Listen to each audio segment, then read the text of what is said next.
પોતાના પરિશ્રમનું ફળ સમગ્ર સમાજની સેવામાં ધરી દેનાર અને સૌને અન્ન બ્રહ્મનો સ્વાદ કરાવનાર એવા કૃષિકાર એટલે કે ખેડૂતોને રાજકોટ માર્કેટિંગ યાર્ડમાં શું ભાવ મળી રહ્યા છે ને કેટલી આવક નોંધાઈ રહી છે, ચાલો જાણીએ।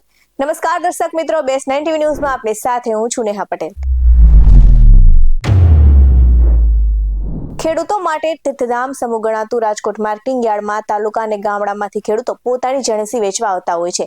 ત્યારે સિઝનેબલ પાકો યાર્ડમાં ઠલવાય છે અને આ સાથે જ પૂર્વ બહારમાં માર્કેટિંગ યાર્ડમાં ટુકડા ઘઉં, લોકવન ઘઉં, જાડી ઝીણી મગફળી સહિતની આવક જોવા મળી હતી। તો આજે યાર્ડમાં કપાસની 3000 ક્વિન્ટલ આવક નોંધાઈ હતી અને કપાસના ભાવની જો વાત કરવામાં આવે તો કપાસના ભાવ 1300 થી 1585 રૂપિયા બોલાયો હતો। તો આ સાથે જ ઘઉંની 1540 ક્વિન્ટલ નોંધાઈ હતી આવક અને સાથે જ ઘઉંની આવકની સાથે જ ઘઉંના ભાવ 506 થી 585 રૂપિયા બોલાયા હતા। તો આ સાથે યાર્ડમાં સોયાબીનની પણ આવક પૂર બહારમાં જોવા મળી હતી, એટલે કે સોયાબીનની 1000 ક્વિન્ટલ આવક જોવા મળી હતી અને જ્યાં જો ત્યાં ઢગલાબંધ સોયાબીનની આવક જોવા મળી હતી। તો સોયાબીનના ભાવની વાત કરવામાં આવે તો 830 થી 936 રૂપિયા ભાવ બોલાયો હતો અને આ સાથે જ યાર્ડમાં તુવેરની આવક સાથે તુવેરનો મણદીઠ ભાવ ખેડૂતોને 700 થી 1321 રૂપિયા સુધી મળ્યો હતો।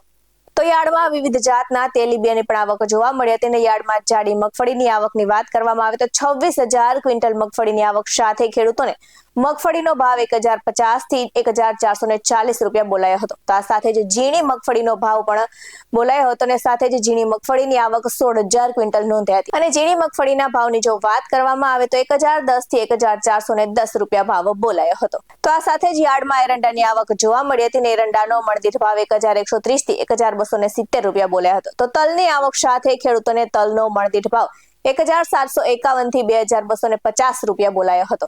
તો આ સાથે જ વિવિધ જાતના મરી મસાલાની પણ આવક જોવા મળી હતી અને આ સાથે જ જીરુની આવક સાથે જીરુના ભાવની જો વાત કરવામાં આવે તો જીરુના ભાવ 3775 થી 4151 રૂપિયા મળ્યા હતા અને આ સાથે જ ખેડૂતોમાં ખુશીનો માહોલ જોવા મળ્યો હતો। તો યાર્ડમાં લસણની પણ આવક થઈ હતી અને આ સાથે જ લસણના ભાવની જો વાત કરવામાં આવે તો લસણના ભાવ 1375 થી 2140 રૂપિયા બોલાયા હતા। હવે વાત કરીએ લીલા શાકભાજીના ભાવની, તો લીલા શાકભાજીની યાર્ડમાં પૂર બહારમાં આવક જોવા મળી હતી અને યાર્ડમાં લીંબુ, બટાકા સહિતના શાકભાજીની આવક જોવા મળી હતી। તો આ સાથે જ યાર્ડમાં રીંગણની આવક સાથે રીંગણનો ભાવ 164 થી 452 રૂપિયા રહ્યો હતો અને ટામેટાની 1089 ક્વિન્ટલ આવક નોંધાઈ હતી। તો ટામેટાનો ભાવ 710 થી 996 રૂપિયા મળ્યો હતો।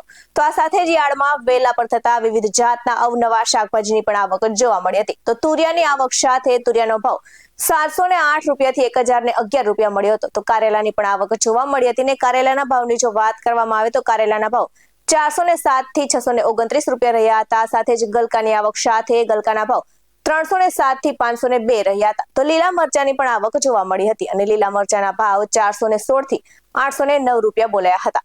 તો આ સાથે જ રાજકોટ માર્કેટિંગ યાર્ડમાં ખેડૂતોને પૂરતા પ્રમાણમાં ભાવ મળતા હોવાથી માત્ર રાજકોટ જ નહીં પરંતુ આસપાસના ગામો અને શહેરમાંથી ખેડૂતો પોતાની જણસી વેચવા આવે છે।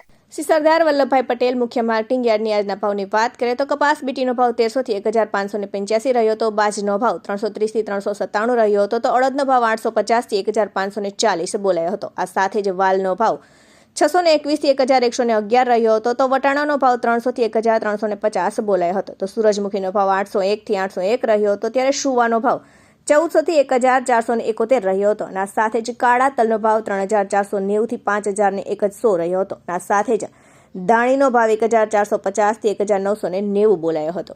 આ સાથે શ્રી પોપટભાઈ સોરઠિયા સબ માર્કેટિંગ યાર્ડની શાકભાજીના ભાવની વાત કરીએ તો લીંબુનો ભાવ 310 થી 624 રહ્યો હતો, પપૈયાનો ભાવ 94 થી 138 રહ્યો હતો, તો સુરણનો ભાવ 624 થી 832 બોલ્યો હતો, તો કોબીજનો ભાવ 68 થી 126 રૂપિયા રહ્યો હતો, તો સાથે જ ગુવારનો ભાવ 1211 થી 1806 બોલાયો હતો।